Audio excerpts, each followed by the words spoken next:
नमस्कार प्यारे महारथियों, स्वागत है आप सभी का आपके अपने YouTube channel Ashoka the exam गुरु पर।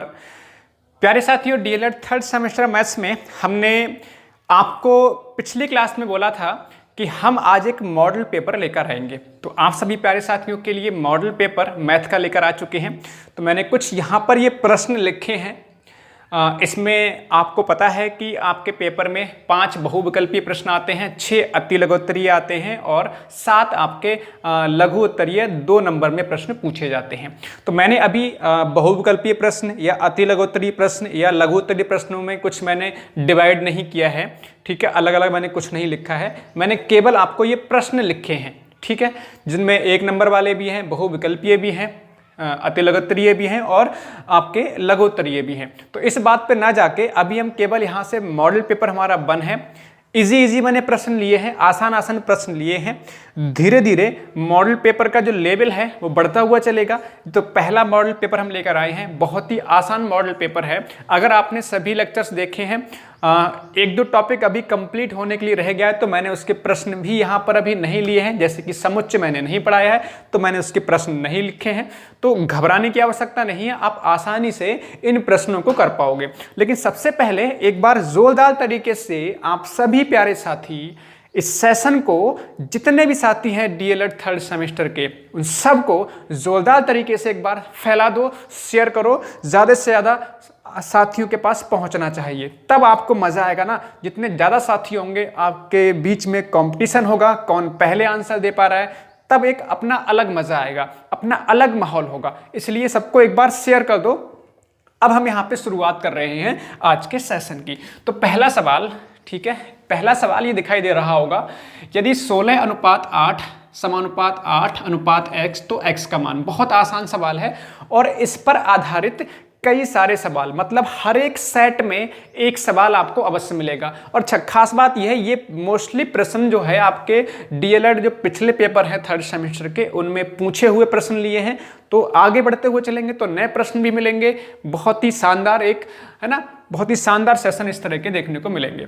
तो चलो फटाफट से इस सवाल का आंसर आप लोग कमेंट करके जल्दी से बताएंगे। साथ में 16:8 समानुपात 8 और अनुपात x। तो x का मान इसमें पूछा गया है। तो इस बात को आपको समझना होगा कि प्यारे साथियों, जब हमारे पास समानुपात की बात होती है तो उसमें बाह्य पदों की गुणा अंदर के पदों की गुणा के बराबर होती है। ये बात सबको पता है, बाह्य पदों की गुणा अंदर के पदों की गुणनफल के बराबर होती है। यानी कि 16 की गुणा आप x से करोगे और 8 की गुणा 8 से करोगे, यही तो मतलब है। तो x का मान कैसे निकालोगे? 8 × 8 और अपॉन में हो जाएगा 16, 8 दूनी 16 और 2 चौक 8, यानी x बराबर यहाँ से 4 आपका आंसर हो जाएगा। ये बेहद आसान सवाल था। बिल्कुल आप लोग कमेंट करते रहिए, लगातार कमेंट करते रहिए, आप लोग आसानी से कर पाओगे। बहुत आसान सवाल है आज के सेशन में, कठिन सवाल नहीं है। लेकिन एज ए प्रैक्टिस मैंने ली है, क्योंकि शुरुआत हमेशा सरल क्वेश्चन से करनी चाहिए। ये आपको भी टीचिंग में सिखाया जाता है। तो ये पहला सवाल आपका ये हो गया, ठीक है। नेक्स्ट क्वेश्चन आप देख पा रहे होंगे। नेक्स्ट क्वेश्चन को जल्दी सॉल्व करिएगा। बेहतरीन सवाल है। a की पावर 7 और गुणे a की पावर -9, ये इसका मान पूछा गया। ये बहुविकल्पीय प्रश्न पूछा गया था। तो इसका आंसर क्या होगा? बहुत आसानी से आप कर पाओगे, क्योंकि यहाँ पर देखो गुणा का साइन लगा है बीच में और आधार समान है। जब आधार समान होते हैं और बीच में गुणा का साइन लगा होता है, या हम यूं कह सकते हैं गुणनफल में आधार अगर समान हो तो घातें आपस में जुड़ जाती हैं। यानी कि आप ऐसे बोल सकते हो इसको, आधार तो हमारा a ही रहेगा क्योंकि सेम है, घातें जोड़ोगे तो आपका ये ऐसे करके तो बनेगा 7 + -9। तो यहाँ पर क्या होगा? 7 ब्रैकेट का मतलब होता है गुणा, ब्रैकेट का मतलब गुणा। हालांकि प्लस इनको जोड़ रहे हैं, लेकिन ब्रैकेट लगाया इसका मतलब माइनस प्लस, ये आपका माइनस और ये आपका 9। अब यहाँ पर देख सकते हो a की पावर -2 आपका आंसर होगा। a की पावर -2 इसका आंसर होगा, क्योंकि 7 में से 9 घटेगा तो माइनस का 2 बचेगा। तो इस सवाल का आंसर होगा a की पावर -2। ये बेहद आसान सवाल आपका पूछा गया था। ठीक है, नेक्स्ट क्वेश्चन पे चलेंगे। नेक्स्ट क्वेश्चन आप लोग फटाफट से ट्राई भी करते रहो साथ साथ में। नेक्स्ट क्वेश्चन जल्दी से ट्राई करो, इसका आंसर क्या होगा। बीजगणित का सवाल है। a की पावर 3 माइनस a की पावर 3 माइनस b की पावर 3, a की पावर 3 माइनस b की पावर 3 और अपॉन में लिखा है a square plus a b और प्लस बी स्क्वायर। तो इसका आंसर क्या होगा, आप आसानी से कर पाओगे। देखो मेरे प्यारे महारथियों, अगर इस तरह का फॉर्मेट है सवाल में तो बहुत आसान सी बात आपको याद रखनी होती है कि यहाँ पर a cube minus b cube का फॉर्मूला लगेगा। और a cube minus b cube का फॉर्मूला होता है, एक बार घटाते हैं a minus b bracket into a square plus a b और प्लस बी स्क्वायर ये होता है। अपॉन में आ जाओ, अपॉन में a square plus a b और प्लस बी स्क्वायर। ठीक है, तो मेरे प्यारे साथियों अब आपको समझ में आ रहा होगा ये वाला जो पद है इस पद से कैंसिल हो जा रहा है। बचा आपके पास क्या आंसर, a माइनस बी। बचा आपके पास क्या आंसर, a माइनस बी। कितना आसान, बेहद आसान सवाल, बिल्कुल बहुत ही सुंदर, लाजवाब, जबरदस्त मेरे प्यारे महारथियों, बहुत ही सुंदर, बहुत बढ़िया, बहुत बढ़िया। नेक्स्ट क्वेश्चन पे चलते हैं फटाफट से फिर, जल्दी जल्दी। नेक्स्ट क्वेश्चन नंबर, ये बेहद आसान सवाल, 7/20 का प्रतिशत रूप पूछा गया है। 7/20 हमारे पास जो भिन्न है इसका प्रतिशत रूप पूछा गया।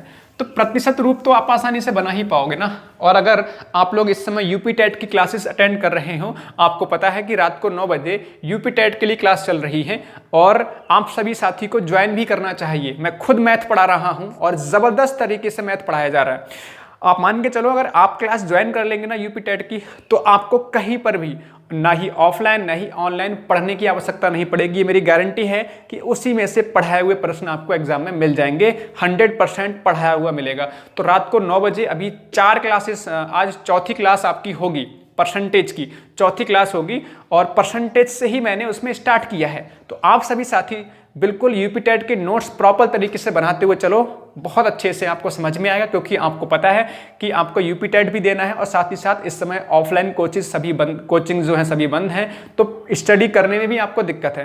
तो एक ऑनलाइन सहारा है, इसका इस्तेमाल करो। और ऐसा नहीं मैं कुछ भी छोड़ रहा हूँ, मैं सब कुछ आपको पढ़ा रहा हूँ। चलो, तो ये 7/20 का प्रतिशत रूप, देखो बहुत आसान सी बात, अगर प्रतिशत रूप निकालना है बहुत आसान सी बात, चाहे भिन्न हो, चाहे पॉइंट में वैल्यू हो, चाहे कोई संख्या हो, अगर प्रतिशत में मान पूछा जाता है तो गुणे में 100 आता है।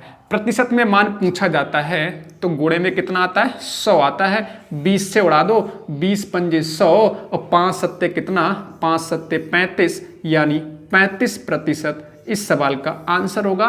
ताल ठोक के आप कह सकते हो 35% इस सवाल का आंसर है। आंसर 35%। यहां तक सबको समझ में आ रहा है। अगर प्रतिशत में मान पूछा गया है, प्रतिशत में आंसर पूछ रहे होते हैं तो हमेशा 100 से गुणा करनी पड़ती है। इस बात को आपको समझने की आवश्यकता है। ठीक है, ये भी क्वेश्चन हो गया। सबके कुछ साथियों के आंसर भी आ गए हैं, बहुत ही सुंदर, बहुत ही बढ़िया। कुछ के आंसर भी देखने को लग रहे हैं मेरे को। ठीक है, अब एक और सवाल देखो, ये सवाल जो इस कंसेप्ट पर आधारित है, जल्दी से करके बताओ। यदि 9, x, 12, 16 ये समानुपात में है तो x का मान, बिल्कुल इसी तरह का सवाल है। इसमें समानुपात में बना के दे रखा था सवाल, इसमें पहले आपको समानुपात में लिखना पड़ेगा, फिर जाके आंसर बनाना पड़ेगा। जल्दी से बताओ, सबके आंसर आने चाहिए। बताओ महारथियों क्या आंसर होगा इसका, जल्दी से बताओ। हाँ भाई, जल्दी से बताओ क्या आंसर होगा। 9, x, 12 और 16 समानुपात में है, x का मान बताओ। तो जैसे जैसे लिखी गई है संख्या उसी क्रम में लिखते हुए चले जाओ। 9 अनुपात x अनुपात 12 और अनुपात 16। बस अब इसको सॉल्व कर लो। अंदर की गुणा और बाहर की गुणा बराबर होती है, तो x इंटू 12, x इंटू 12 बराबर 9 गुणे कितना होगा, 16। तो 3 तिया 9 और 3 चौक 12, 4 से काटो, 4 चौक 16, तो यहाँ पर x बचेगा और 4 तिया हो जाएगा 12, 4 तिया 12। x का आंसर कितना आ गया, 12 आ गया। x का मान कितना आ गया, 12। तो इस क्वेश्चन का आंसर हो गया 12। एक बात समझ लो मेरे प्यारे महारथियों कि अभी इस भ्रम में ना रहें कि आप लोग प्रमोट हो जाएंगे। कई सारे साथी भ्रम में इस बात को लेकर होंगे कि सर प्रमोट तो हो ही जाएंगे, कि अब पढ़ के क्या करेंगे ये। और ये जो जितने भी सवाल लिखे हैं मैंने, जितने भी सवाल लिखे हैं मैंने, हर एक सवाल आपका यूपी टेट के लिए भी इंपॉर्टेंट है और सुपर टेट के लिए भी इंपॉर्टेंट है। इसलिए आप हल्के में ना लो। डीएलएड थर्ड सेमेस्टर का मैथ्स अभी पढ़ना मत छोड़ देना, वरना एग्जाम अगर हो गए आपके तो आपको ही दिक्कत क्रिएट होगी बाद में जाके। तो नेक्स्ट सवाल पे चलते हैं। और दूसरा आपका यूपी टेट में भी आने ही है सवाल ये, तो क्यों ना अच्छे से पढ़ लिए जाए। नेक्स्ट क्वेश्चन गुणनखंड का सवाल है। गुणनखंड के सवाल हर बार पूछा जाता है, तो जल्दी से आप लोग ट्राई कर लो। पहले जल्दी ट्राई करो फटाफट। X square plus 3x minus 10 के गुणनखंड करने हैं। और मैंने गुणनखंड पढ़ाए हैं। जिन्होंने साथियों ने हमारे सभी लेक्चर्स नहीं देखे, किसी लेक्चर में किसी टॉपिक में डाउट है तो प्ले लिस्ट में जाके देखना, डीएलएड मैथ्स लिखा होगा, उसमें सभी लेक्चर्स लगभग 21-22 लेक्चर मेरे हो चुके हैं, जिसमें मैंने टॉपिक वाइज ही पढ़ाया है। आज मॉडल पेपर ये पहला है। चलो, तो इसके गुणनखंड करने हैं, इसके गुणनखंड करने हैं, तो आप लोग कर पाओगे। गुणनखंड करने के लिए मैंने एक आसान सी तरीका बताया था। मैंने बोला कि यहाँ पर ये 10 है, यहाँ पर यहाँ पर किससे गुणा हो रही होगी, यहाँ पर 1 आ रहा होगा, जहाँ कुछ नहीं लिखा वहाँ पर 1, तो उसकी गुणा होती है 10 एकम 10, 10 एकम 10। तो 10 के ऐसे गुणनखंड करो जिसको, देखो यहाँ पर जो साइन लगा होता है, ये साइन देखते हैं। 10 के 2 ऐसे गुणनखंड करो जिनको घटाने पर कितना आ जाए, 3। अगर होता प्लस का साइन तो जोड़ने पर 3 बनता, लेकिन यहाँ घटाने पर 3 बनना चाहिए। तो 5 दूनी होता है 10, 5 दूनी कितना होता है 10, और 5 माइनस 2 कितना होता है 3। तो इसको लिख सकते हो एक्स स्क्वायर प्लस 5 माइनस 2 और बाहर x और माइनस कितना आपका ये 10। ठीक है, अब इसको कैसे करोगे सॉल्व, गुणा कर लो फटाफट से। x 5x और माइनस 2x और माइनस कितना 10। यहाँ पे क्या करोगे, x यहाँ से पहले 2 में से x कॉमन ले लो। अगर x बाहर लोगे तो यहाँ पर 1x बचेगा और अंदर बचेगा ये 5। यहाँ पर माइनस कॉमन लो, 2 कॉमन लोगे तो x प्लस 5 बचेगा। तो जब बाहर माइनस कॉमन लेते हो ब्रैकेट लग जाती है तो अंदर का साइन चेंज हो जाता है। 2 पंजे 10 और 2x से कम 2x। और देखो ये वैल्यू सेम आ रही है। अगर ये सेम है तो इसको एक बार लिख देंगे x प्लस 5 और बाकी x माइनस 2, x माइनस 2। तो ये गुणनखंड होगा किसके, x square plus 3x minus 10, x plus 5 और x माइनस 2, ये इसके गुणनखंड होंगे। यहाँ तक सबको क्लियर है, यहाँ तक सबको क्लियर है, जल्दी से बताओ। ठीक है, बहुत ही सुंदर, बहुत बढ़िया, लाजवाब, ज़बरदस्त। चलो अगले सवाल पे, अगले सवाल पे देखो। नेक्स्ट क्वेश्चन बहुत बढ़िया सवाल है। समांतर माध्य, 1 से 20 तक की सभी सम संख्याओं का समांतर माध्य। सम संख्याओं का समांतर माध्य निकालना 1 से 20 तक। अगर हम 1 से 20 तक की बात करें, आप लोग जल्दी ट्राई करो। 1 से 20 तक की बात करें, किसकी बात करें, सम संख्याओं की बात करें। ठीक, 1 से 20 तक की अगर हम सम संख्याओं की बात करें, उनका समांतर माध्य निकालना है। तो समांतर माध्य क्या होता है, समांतर माध्य होता है, समांतर माध्य होता है, क्या होता है, पदों का योग बटे पदों की संख्या, पदों का योग बटे पदों की संख्या, ये होता है समांतर माध्य। ठीक, अब यहाँ पर 1 से 20 तक की सम संख्याओं के बारे में बोला गया है। यानी कि 1 से 20 तक की सम संख्याओं को देखेंगे तो पहली होगी 2, दूसरी होगी 4, तीसरी होगी 6, 8, 10, 12, 14 और 16, 18 और कितना 20। और कितने पद हो रहे हैं, पद तो भाई गिन लो यहाँ से, 1 2 3 4 5 6 7 8 9 10 पद कितने हो रहे हैं 10। इनको जोड़ के 10 से भाग करना है, तो जोड़ते हैं फटाफट से। देखो जरा, 20 और 10 30 और 8 38, 38 10 48, 48 और 6 आपका हो जाएगा 54, 4 58 और 58 10 कितना हो जाएगा 58 10 68, 68 और 2 70 और 10 80 90 8 98 6 104, 104 108 और 110 यानी 110/10। तो आप कह सकते हो ये आपका आंसर कितना आएगा इस सवाल का? आंसर कितना आएगा इस सवाल का? 11 आंसर आ जाएगा। तो 1 से 20 तक की अगर हम सभी सम संख्याओं का समांतर माध्य निकालेंगे तो कितना आएगा आपका? 11 आएगा। समांतर माध्य होता क्या है? सभी पदों का योगफल और बटे पदों की संख्या। लेकिन हमसे यहाँ पर पद नहीं दे रखे थे, हमें पहले निकालने हो रहे थे, लेकिन एक सवाल में हिंट दे रखा है कि सम संख्याएं। सम संख्याओं का मतलब जो संख्याएं 2 से विभाजित हो जाती हैं। 2 से विभाजित होने वाली 1 से 20 तक की संख्याएं देखनी है। तो पहली 2 होगी, फिर 4 6 8 फिर 20 तक। इन सबका योगफल आया 110, 10 से हमने भाग कर दिया, आपका ये आंसर आ गया। यहाँ तक सभी को समझ में आ गया होगा, यहाँ तक किसी को दिक्कत नहीं होनी चाहिए। ठीक है, अब आगे बढ़ेंगे। नेक्स्ट क्वेश्चन देखो फटाफट से, आसान सवाल, आप लोग कर सकते हो इसको आसानी से। क्वेश्चन नेक्स्ट क्या है? 2 घंटे 15 मिनट का 45 मिनट के साथ अनुपात निकालना है। कितना आसान सवाल है, कितना आसान सवाल है। 2 घंटे 15 मिनट का 45 मिनट के साथ अनुपात निकालना है। तो अनुपात का मतलब देखो ऐसे समझो, 2 घंटे और 15 मिनट अनुपात किसके साथ में? 45 मिनट के साथ में। इकाई समान होनी चाहिए दोनों तरफ। ये मिनट में है तो इसको कंप्लीटली मिनट में चेंज करना होगा। 15 तो मिनट है लेकिन 2 घंटा मिनट में नहीं है, तो इसको मिनट में चेंज करने के लिए ऐसे समझो, 2 घंटे 15 मिनट में कितने मिनट हो जाएंगे? 2 घंटे में, 1 घंटे में होता है 60 मिनट, 1 घंटे में 60 मिनट, 2 घंटे में 120 मिनट है ना, और 15 मिनट और है 120 और 15 कितना? 135 अनुपात ये 45। अब बात समझ में आ गई? नहीं आई? 45 मिनट ये हो गया, इसको मिनट में चेंज कर लिया, 2 घंटे 120 मिनट हो जाएगा और 15 मिनट ये 135।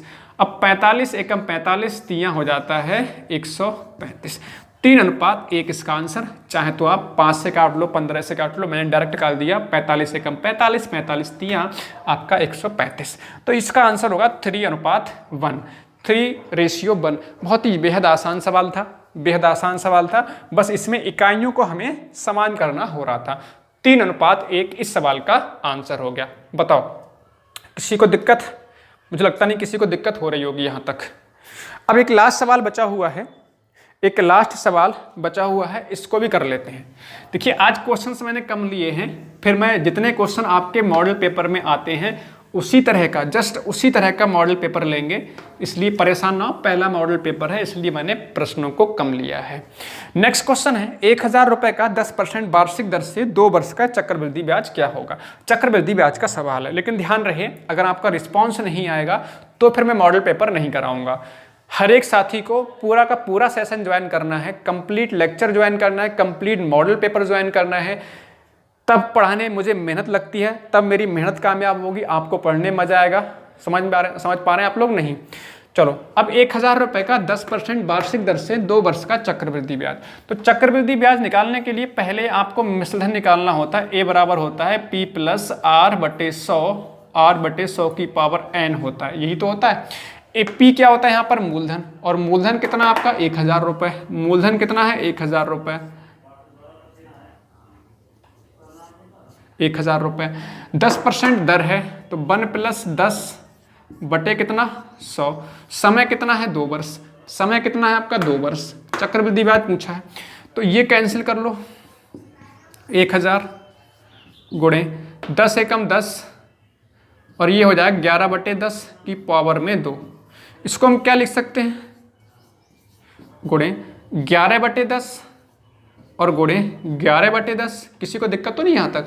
10 एकम 10 और एक 11/10 की पावर में 2 है तो 2 बार लिख लिया। 0 से 0 कैंसिल कर लो, ठीक है। तो 11 में 11 में 121 होता है और एक 10 से गुणा होगी तो 1210। ये क्या चीज़ निकल के आया? ये हमारा आया मिश्रधन। ये हमारा क्या आया, मिश्र धन।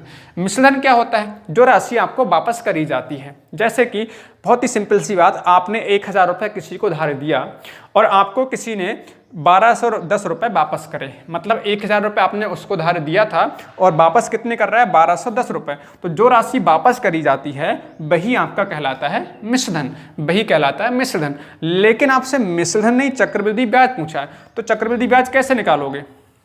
चक्रवृद्धि ब्याज कैसे निकालते हैं, बहुत आसान सी बात, ये मिश्र धन और माइनस मूलधन, मतलब कितना आ गया, 210 रुपये। देखो जो राशि एक्स्ट्रा आपको वापस मिलती है वही तो कहलाता है चक्रवृद्धि ब्याज या ब्याज कहलाता है। 1000 रुपये आपने किसी को उधार दिया, 1210 रुपये आपको वापस करे उसने ला के, यानी कि 210 रुपये एक्स्ट्रा दिए हैं और वही हमारा क्या होता है, ब्याज। जो राशि एक्स्ट्रा आपको वापस करी जाती है या किसी को वापस करते हो वही कहलाता है आपका क्या, चक्रवृद्धि ब्याज। तो प्यारे महारथियों, ये आज का मॉडल पेपर था। जल्दी से सब लोग कमेंट करके बताओगे कि मॉडल पेपर कैसा रहा। हम इसी तरह के प्रश्न और भी बेहतर, देखो अभी तो मैंने प्रश्न आसान लिए हैं, हर तरह के प्रश्न कराऊं, कठिन भी कराएंगे, आसान भी कराएंगे, क्योंकि पेपर में हर तरह के प्रश्न आते हैं। 1-2 प्रश्न थोड़ा सा कठिन आता है, बाकी प्रश्न थोड़े से मीडियम या मॉडरेट लेवल के आते हैं, कुछ क्वेश्चन बहुत ज़्यादा ईजी आते हैं। तो जैसा पेपर में आता है ना मॉडल पेपर, उसी तरह के प्रश्न मैंने यहाँ पर लेने के प्रयास भी किया है और आगे और भी बेहतर तरीके से प्रयास जारी रहेगा। तो उम्मीद है कि आज का सेशन आपको बेहतर तरीके से समझ में आया होगा। सवाल कम थे, लेकिन जो भी सवाल थे बेहतरीन सवाल थे, आप सभी को इनको नोट भी कर लेना चाहिए। तो मेरे प्यारे साथियों, हंसते रहिए, मुस्कुराते रहिए, इसी तरह के और भी मॉडल पेपर आते रहेंगे। सभी साथियों का धन्यवाद। जय हिंद, जय भारत, भारत माता की जय।